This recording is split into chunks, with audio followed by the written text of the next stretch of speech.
Olá, crianças do quinto ano, tudo bem com vocês? Eu sou a professora Juliana e vamos para a nossa aula de História. Estamos trabalhando o capítulo Direito à Saúde. Vamos falar agora um pouquinho sobre a questão da febre amarela, que também é uma doença, né, da parte das epidemias que nós estamos trabalhando. No Brasil, houve duas grandes epidemias de febre amarela. A primeira chegou ao Brasil provavelmente com os africanos escravizados, que foram trazidos no século XVIII, entre 1701 e 1800. Essa epidemia atingiu Pernambuco e durou cerca de 10 anos. Uma nova epidemia ocorreu no século XIX, entre 1801 e 1900, e contagiou grande parte do litoral brasileiro.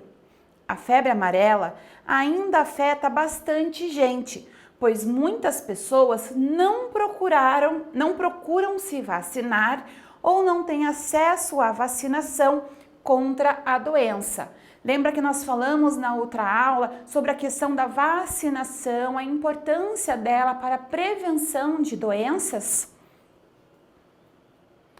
Vamos falar um pouquinho sobre as epidemias atuais. O Brasil também viveu uma epidemia de Zika vírus em 2014, que já foi controlada. Porém, ainda existem marcas profundas dessa epidemia. Por exemplo, esse vírus desenvolve uma série de problemas de saúde em bebês, caso a doença seja contraída pela mãe durante a gravidez. Atualmente, o Brasil vive uma epidemia de dengue. Essa epidemia se iniciou na década de 1980 e ocorre até hoje. Tem uma sugestão de atividade para você ir até o material de apoio e poder montar uma linha do tempo com as epidemias que aconteceram no Brasil. Então você vai até o seu material de apoio, vai encontrar essa linha do tempo e vai fazer então a linha do tempo, a história cronológica das epidemias que aconteceram no Brasil, ok? Na sessão com a lupa na mão, vamos lá. Algumas doenças são muito contagiosas e se espalham por vários países. Essas são chamadas de pandemia. Lembra que eu comentei com vocês também que a pandemia é aquela que atinge vários países no mundo, ok? E várias cidades desses países. É o caso do coronavírus ou Covid-19, um vírus que atualmente afeta pessoas por todo o mundo. Para evitar que a pandemia se agrave, que medidas podemos tomar? Escreva nas linhas abaixo algumas medidas cotidianas que nos protegem do coronavírus.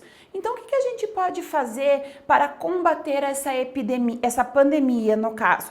E que, inclusive, esses cuidados do nosso cotidiano estão ajudando também a combater outras doenças e outras viroses também. Quais são esses cuidados? Lavar bem as mãos, manter as casas e os locais arejados. Nós temos que fazer o distanciamento entre as pessoas, né? Cuidados ao espirrar ou tossir, colocando sempre na direção do antebraço. Utilizar o álcool gel para desinfetar as mãos. Vamos fazer o registro, então? Vamos lá.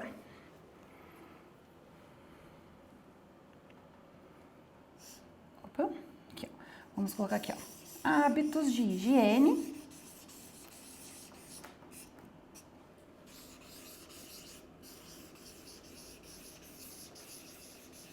Hábitos de higiene.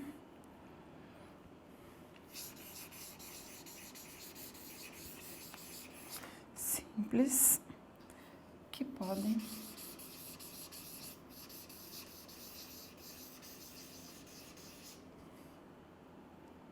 nos proteger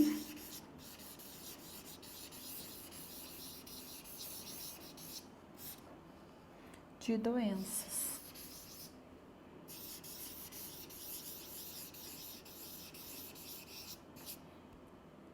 Como evitar multidões, ou aglomeração de pessoas, né?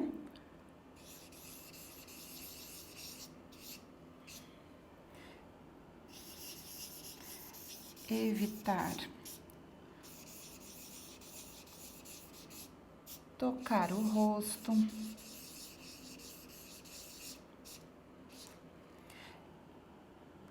Limpar com álcool, né? Os objetos.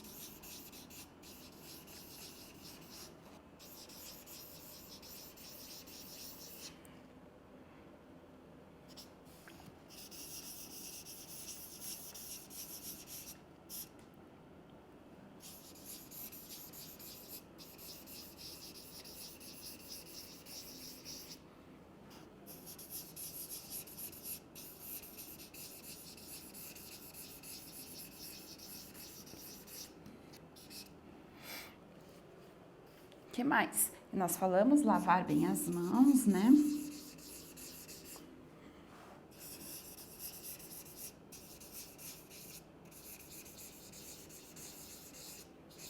E manter... Opa, o R saiu torto aqui. E manter os locais bem arejados.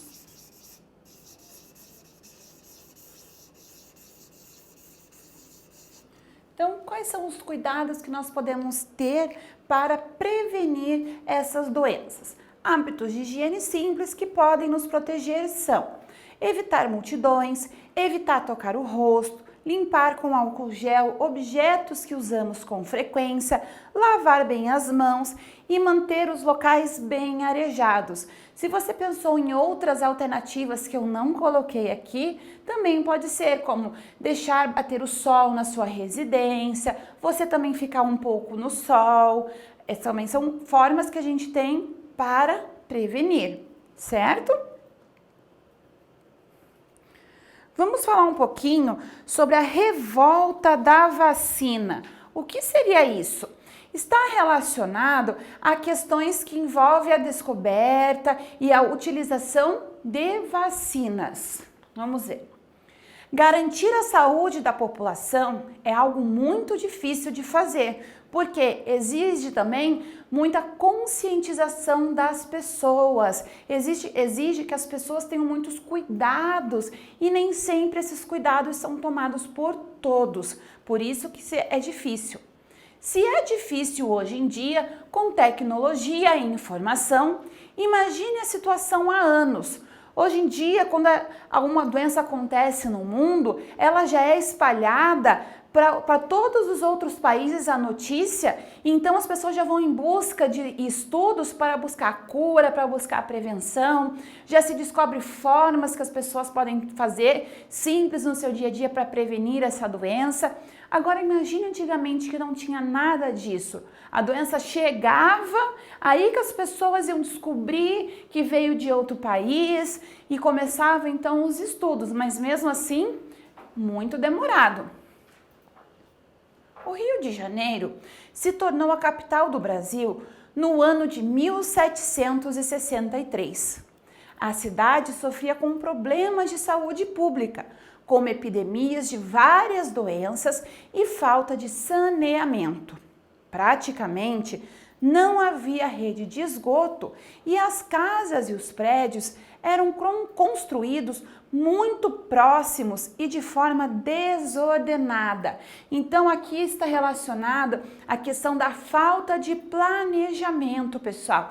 As casas construídas muito próximas umas das outras também podia ter muito o risco de incêndios. Então se uma casa pegasse fogo e a outra muito próxima, ela já era atingida muito rapidamente também. E aí tinha o crescimento desordenado da cidade. Foi aí também que começou a acontecer o quê? O surgimento de favelas, porque a cidade começou a crescer e as pessoas não tinham mais onde viver, começou a ficar um custo de vida caro, então começou aí o surgimento de favelas.